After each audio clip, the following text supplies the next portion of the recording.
this over here because podiums make me look short.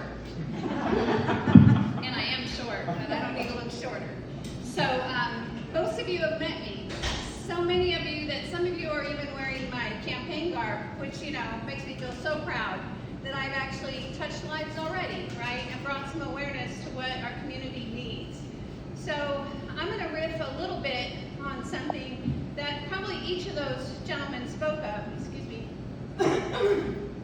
One thing is, let me talk about first my top 3 things, because they tell you when you do this. I've never done this before. They tell you to pick 3 things to highlight that are important to you, that start to be your why you ran story, right?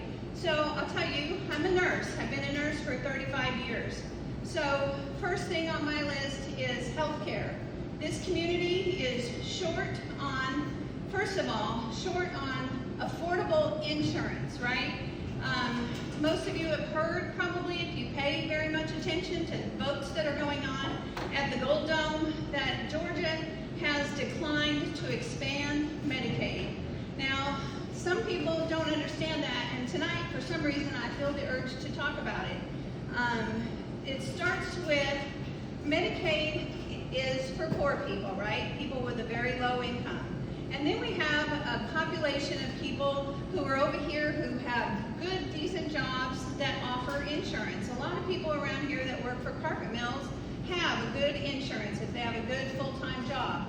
But there's the people in the middle that try to do, you know, these are the people that are working 2 and 3 jobs to pay the rent, to buy their kids clothes, and, you know, keep the boat afloat. And they might not have insurance, not just for themselves, but for their children or their parents. And the Affordable Care Act has a provision for expanding Medicaid to help bridge that gap. So it doesn't give people insurance, it makes it so that they can afford it, right? So a lot of people on the other side are always, you know, saying things like, Democrats just want to give away. That's not it.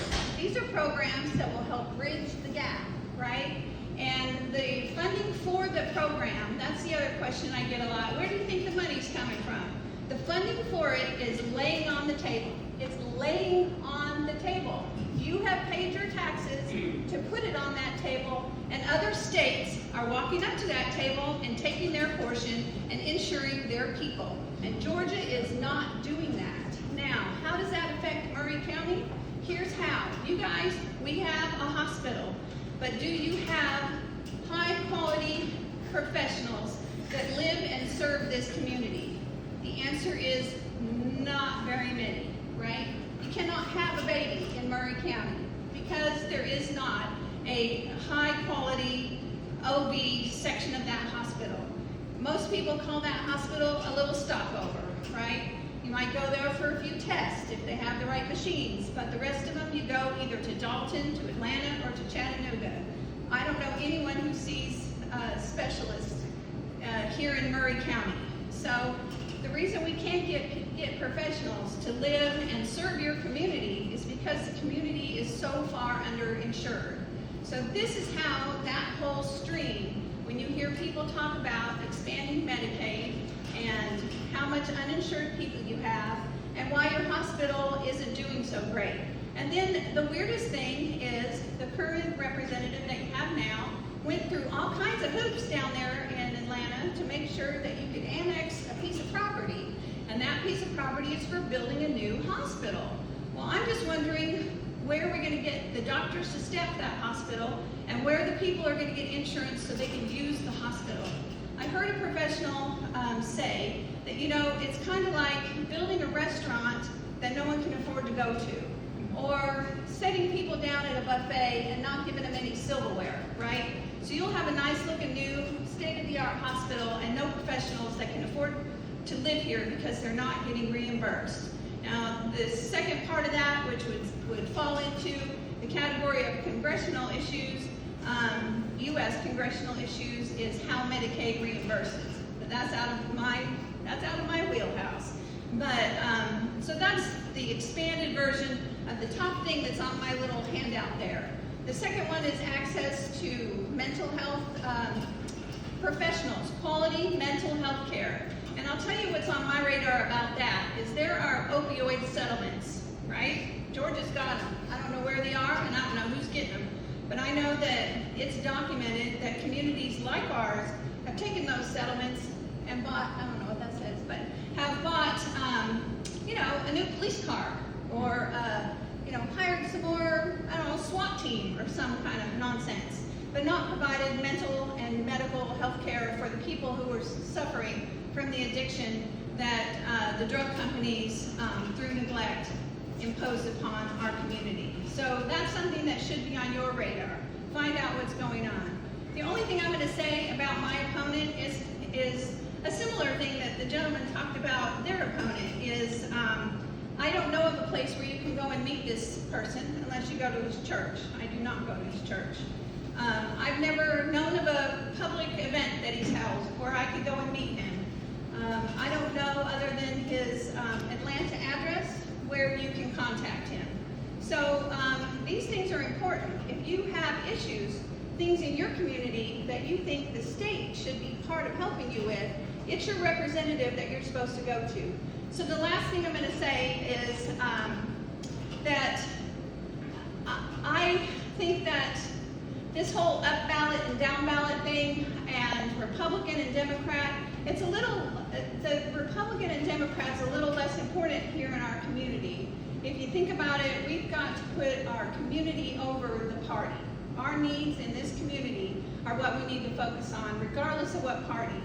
The other thing is, you haven't had a choice. You haven't had anyone to vote for in over 20 years. So on paper, my opponent has received 100% of the vote for 8 years that he has been in office. Every time he comes up, he gets 100% of the vote because he doesn't have an opponent. So this year he does. So we need to bring out every voter in Murray County, in District 6, which I love to show off my map, so I'm going to. I love that. Everyone loves my map. So this is Murray County, and this is the biggest part of District 6. This is a 6% piece. It's 2 little precincts in Gordon County.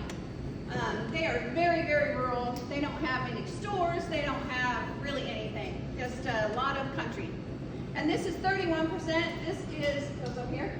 This is Whitfield County. The little 31% of Whitfield County. That's where I live. Cohutta, Barnell, a little piece of Pleasant Grove. So my map is famous. Everyone loves my map. And I have all the parts to it if you want to play puzzle. One last thing I'm going to do. I'm probably over time. But I live here, so phooey.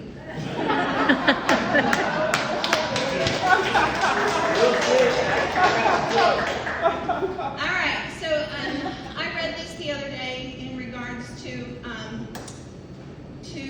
elections. I guess maybe it's where my head's at. But anyway, the title of it, I'm just going to read this and be done. The title of it is Hope.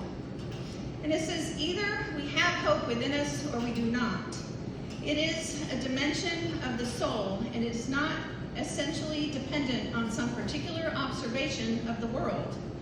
Hope is an orientation of the spirit, an orientation of the heart. It transcends the world that is immediately experienced, and it is anchored somewhere beyond its horizon.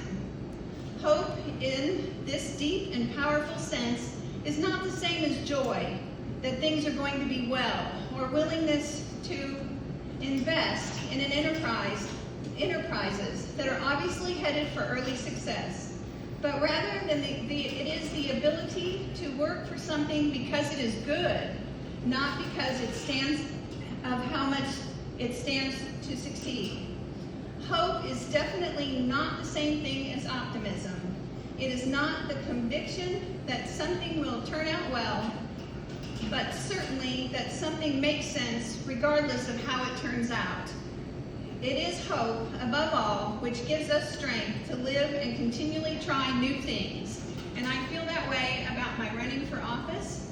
I am very distressed on a personal, family, and professional level at how much hate and division, and really how many of our rights are being taken away. And if I haven't mentioned it, but I'm going to, that women's health care, women's right to choose what to do with their body, with their medical care, there is no room in that They need to get their legislation off of us and off of who we choose to live with and who we choose to, spend our time in worship. That is a personal decision, and it comes from our forefathers that fought for liberty and freedom. And the last thing I'm going to say is they can't have my flag. So, here we go.